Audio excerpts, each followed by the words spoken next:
Governor Arif Muhammad ഖാനെതിരെ കത്തയച്ച് മുഖ്യമന്ത്രി Pinarayi Vijayan രാഷ്ട്രപതിക്കും പ്രധാനമന്ത്രിക്കുമാണ് കത്തയച്ചത്. Governor ചുമതല നിർവഹിക്കുന്നില്ലെന്നും protocol ലംഘിക്കുന്നുവെന്നും കത്തിലുണ്ട്. വിവരങ്ങളുമായി ശാലിനി ചേരുന്നുണ്ട്. ശാലിനി, ഈ ആരോപണങ്ങൾ എന്തൊക്കെയാണ് കത്തിൽ? പ്രത്യേകിച്ച് ഈ സംസ്ഥാനത്ത് നടക്കുന്നത് എന്തൊക്കെയാണെന്നും ഭരണത്തലവനായ ഗവർണർക്കെതിരെ രാഷ്ട്രീയ പ്രേതമായി വിദ്യാർത്ഥി സംഘടന ഉൾപ്പെടെ അഴിച്ചുവിടുന്നതൊക്കെ കൃത്യമായി കേന്ദ്രത്തിന് അറിവുള്ളതാണ്. എന്തായാലും മുഖ്യമന്ത്രി ഇവിടെ നിന്ന് എന്താണ് ഈ കത്തിൽ എഴുതി വിട്ടിരിക്കുന്നത്?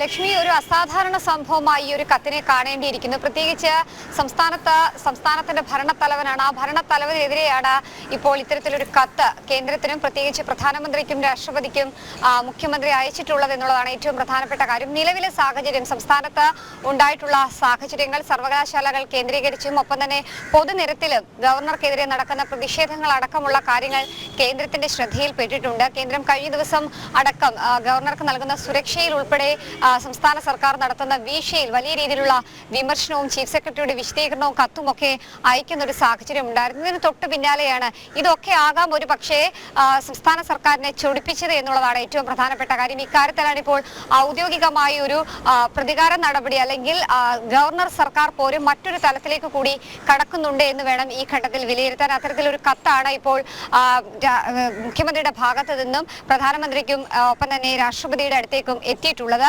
ഇന്ന് വൈകിട്ടോടുകൂടി ഗവർണർ ഡൽഹിക്ക് പോവുകയാണ്. ഒരു പക്ഷേ ഇതിലുള്ള നേരിട്ടുള്ളൊരു വിശദീകരണവും മറ്റ് കാര്യങ്ങളും ഒക്കെ തന്നെ ഡൽഹി കേന്ദ്രീകരിച്ചായിരിക്കും ഇനി ഉണ്ടാകാൻ പോവുക എന്നുള്ളതാണ് ഏറ്റവും പ്രധാനപ്പെട്ട കാര്യം. ഈ കത്തിലെ ഉള്ളടക്കം ഇതാണ്: ഗവർണർ നിരന്തരമായി പ്രോട്ടോകോൾ ലംഘനം നടത്തുന്നു, ഒപ്പം തന്നെ ഭരണഘടനാപരമായിട്ടുള്ള കാര്യങ്ങളിൽ ഗവർണർ കൃത്യമായ ഇടപെടലുകളോ അല്ലെങ്കിൽ മറ്റൊരു രീതിയിലുള്ള പ്രവർത്തനമോ ചുമതലകളോ നിറവേറ്റുന്നില്ല എന്നൊരു കാര്യമാണ് ഈ കത്തിൽ ചൂണ്ടിക്കാട്ടിയിട്ടുള്ളത്. അത് ഒന്ന് എന്നുള്ളത് സംസ്ഥാന സർക്കാർ അടിയന്തരമായി ചേർന്ന ഒരു നിയമസഭ, ആ നിയമസഭാ സമ്മേളനങ്ങളിൽ പാസാക്കി നൽകിയിട്ടുള്ള ചില ബില്ലുകൾ, ആ ബില്ലുകളിൽ വ്യക്തതയില്ലാത്തത് കൊണ്ട് തന്നെ ഇതുവരെയും അതിൽ ഒപ്പുവെക്കാൻ ഗവർണർ തയ്യാറായിട്ടില്ല. ചാൻസലർ കൂടിയാണ്. ഒപ്പം തന്നെ അത്തരത്തിലുള്ള സർവകലാശാല ഭേദഗതി ബില്ല്, ലോകായുക്ത ഭേദഗതി ബില്ല് ഉൾപ്പെടെ 8ഓളം ബില്ലുകൾ രാജ്ഭവനിൽ തുടരുന്ന ഒരു സാഹചര്യമുണ്ട്. ഈ ബില്ലുകളിൽ ഒപ്പിടാത്തത് തന്നെയാകാം ഒരു പക്ഷേ ഭരണഘടനാപരമായിട്ടുള്ള ചുമതലകൾ ഗവർണർ നടത്തുന്നില്ല അല്ലെങ്കിൽ അത്തരത്തിലുള്ള ചുമതലകൾ കൃത്യമായി നിർവഹിക്കുന്നില്ല എന്നുള്ള കാര്യം ഈ കത്തിൽ ഉൾപ്പെടാനുള്ള ഒരു പ്രധാന കാര്യമായി നമുക്ക്